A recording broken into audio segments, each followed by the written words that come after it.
CSAB counselling का भैया vacant seat का पीडीएफ कब आएगा? लगातार बच्चे परेशान हैं। कल शाम को 5 बजे आना था, उसके बाद डिले होके कहा गया आज सुबह 10 बजे रिलीज कर दिया जाएगा। फिर वेबसाइट डाउन होगी, बट वेबसाइट जब ओपन हुई तो आपका सिमिलर कुछ भी अपडेट आया नहीं। आप देख सकते हो, आप जब भी रिफ्रेश करोगे आपका लास्ट 29 जुलाई है, तो जैसे ही आएगा मैं तो अपडेट करूंगा, उसके लिए आप परेशान मत होइए। बट सीसैब काउंसलिंग में कुछ बातों का ध्यान देना है, इस वीडियो को पूरा ध्यान से सुनिएगा। वैकेंसी जब भी आती मैं अपडेट करूंगा, सब्सक्राइब करके बेल नोटिफिकेशन दबा लेना। जब तक आपकी काउंसलिंग नहीं हो जाएगी, पूरा लास्ट राउंड 2 तक पूरा आपका सपोर्ट कर रहे होंगे, हर चीज गाइड कर रहे होंगे, तो बिल्कुल टेंशन मत दीजिएगा। आइए अब डिस्कस करते हैं सीसैब काउंसलिंग में किन चीजों का ध्यान देना है। जिन बच्चों को सीट मिल गई है ऑलरेडी और जिनको सीट नहीं मिली है उनको किस चीज का ध्यान देना सब डिस्कस कर रहे होंगे। बट अगर आपको सीसैब काउंसलिंग में अपने रैंक पे बेस्ट कॉलेज चाहिए, मात्र 999 रुपीज का सपोर्ट है, लिंक आपका डिस्क्रिप्शन में दिया गया।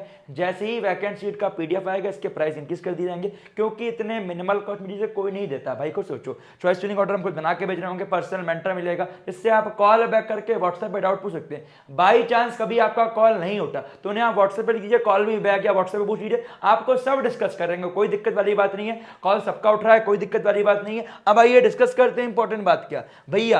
मान लीजिए अगर मुझे सीट मिलती है जोसा में, ठीक है, अगर मुझे सीट मिली है जोसा में, ठीक है, राउंड 5 में, और मैंने एसएएफ एंड पीएफ पे किया हुआ है, उनका वजह से इनको सीट नहीं मिली है। यहाँ पे अप टू 10 लाख रैंक तक जीएफटीआई का अलॉटमेंट होता है, बस अच्छे से चॉइस फिलिंग करनी आनी चाहिए।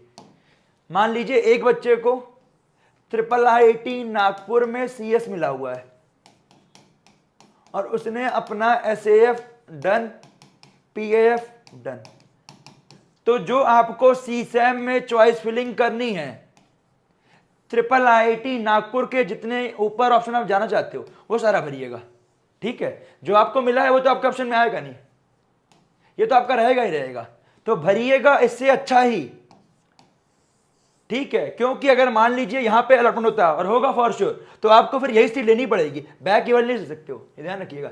अगर मान लीजिए कोई नया अलॉटमेंट नहीं होगा तो फिर आपको यही मिल जाएगा, ठीक है।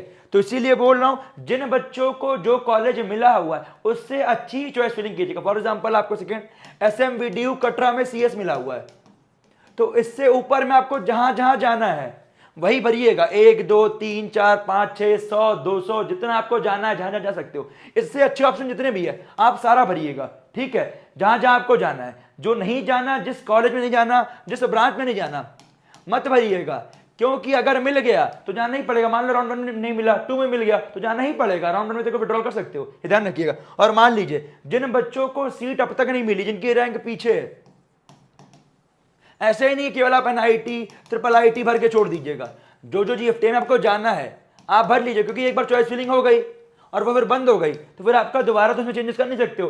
तो इसीलिए बोल रहा हूं, जिस जिस जीएफटीआई में, जिस जिस NIT में, जिस जिस IIIT में आपको जाना है आप भरिएगा जरूर। जैसे मान लो उसकी रैंक 40 के है तो अराउंड 25 के 30 के से तो भरिएगा जरूर। क्यों? इस बार इतना डिफरेंस आने के चांसेस हैं। इसका रीजन क्या है? क्योंकि आप खुद सोचिए, इस बार जोसा अराउंड 5 आउट ऑफ भी ऊपर गया हुआ है, और जिनकी रैंक मान लो पीछे है 1 लाख है तो वो 80,000 से, जिनकी रैंक 2 लाख है वो तो 1 लाख से भर सकते हैं। क्यों?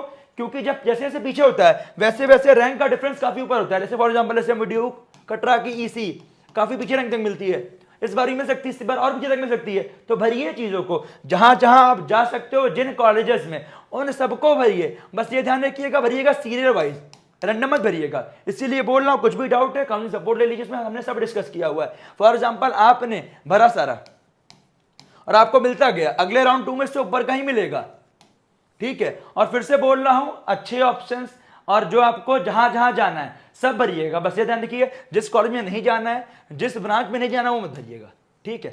एक और इंपॉर्टेंट, जो बच्चे SC ST वाले हैं, मैंने देखा है बहुत सारे बच्चे IIIT नहीं भरते हैं। भाई IIIT का प्लेसमेंट अच्छा है, एक्सपोजर भी अच्छा है, और यहां CS ब्रांच है, EC ब्रांच है, IT ब्रांच है। बस एक चीज है, थोड़ी फीस ज्यादा है। बहुत सारे बच्चे, अगर आप फीस अफोर्ड कर पा रहे हो तो आप लीजिए। क्यों? क्योंकि प्लेसमेंट अच्छा, आपके अगले 4 साल बाद प्लेसमेंट ज्यादा मैटर करेगा, ठीक है। तो जैसे आप नॉर्थ ईस्ट के NIT ले रहे हो, उससे अच्छा आपका IIIT ले लो, समझ रहे हो। बच्चे बहुत ज्यादा लोअर ब्रांच ले रहे हैं, लाइक मेटलर्जी ले रहे हैं छोड़ के।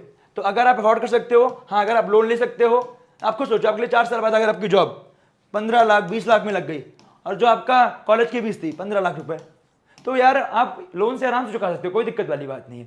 तो इसीलिए बोल रहा हूं, बहुत सारे बच्चे गलती करते हैं, फिर बोलते हैं भैया मुझे एक अच्छी ब्रांच मिल सकती थी बट मिली नहीं, क्योंकि आप एफर्ट डाल की चीजों को कीजिए। बच्चे गलती करते हैं, बहुत ज्यादा लेवल ले लेते हैं। तो ट्रिपल आईटी भी आप भरिए, ट्रिपल आईटी इंडियन इंस्टीट्यूट है, सारे ट्रिपल आईटी ऑलमोस्ट अच्छे हैं, डे बाय डे एस्टैब्लिश भी हो रहे हैं, ठीक है, प्लेसमेंट भी अच्छा हो रहा है। तो वहां पे आप जाएंगे, पढ़ाई करेंगे, गारंटी होगा प्लेसमेंट। कुछ बच्चे बोलते हैं भैया कुछ ट्रिपल आईटी का प्लेसमेंट 80% है, 90% है, 70% है।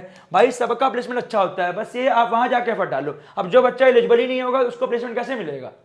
ठीक है, किसी के मन में कुछ डाउट होगा इस वीडियो के नीचे कमेंट कीजिएगा। मिलते हैं आपसे अगले वीडियो में। हाँ, एक चीज ये है, जैसे जो बच्चे SC ST वाले हैं, आपको NIT में स्कॉलरशिप मिल जाती है उनके फीस पे। यहाँ पेरेंट की इनकम देखते नहीं है SC ST वाले बच्चों को। हाँ, जैसे NIT में आपके जो बच्चे जनरल डब्ल्यू हैं, इनकी 1 लाख से कम उनको मिल जाती है ट्यूशन फीस में, वैसे ही ट्रिपल आईटी में 5 ट्रिपल आईटी है जहाँ पे आपको SC ST वाले बच्चों को ट्यूशन फी वेवियर है। उसमें आपका इलाहाबाद है, जबलपुर है, ग्वालियर है एंड 2 और कॉलेजेस हैं, ठीक है। और जो ट्रिपल आईटी में ट्यूशन फी वेवियर नहीं है, फीस ज्यादा है इसीलिए बच्चे होते हैं। तो आपका जो फीस है बट आपको प्लेसमेंट ही मैटर करता है, तो आप अफोर्ड कर सकते हैं, तो जाइएगा जरूर। आपका कुछ डाउट होगा इस वीडियो के नीचे कमेंट कीजिएगा। मिलते हैं अगले वीडियो में, वैकेंट सीट का वीडियो जैसे आते हैं अपडेट करूंगा।